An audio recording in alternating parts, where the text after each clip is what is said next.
Per favor, podria explicar para la revista Alteritat els motius d'aquesta manifestació? El motivo de esta manifestación es por la defensa de los puestos de trabajo de Gatich-en-Galmet, puesto que está amenazada de cierre en brevedad.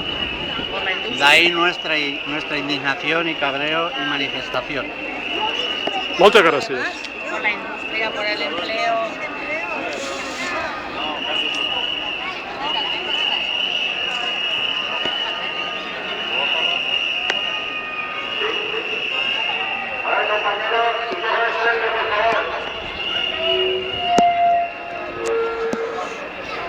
Mañana, aunque ya lo hemos comentado, es importante que a las 8:30 de la mañana estemos todos los que podamos en Valencia, en el edificio Gemini, donde negociamos el ERE, porque viene Klaus Leider, ¿vale? Es importante que sienta el aliento en la nuca y que le hagamos pasillo para cuando llegue. Entonces, acordaros, a las 8:30, el edificio Gemini.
Habrá que empezar por algo, ¿no?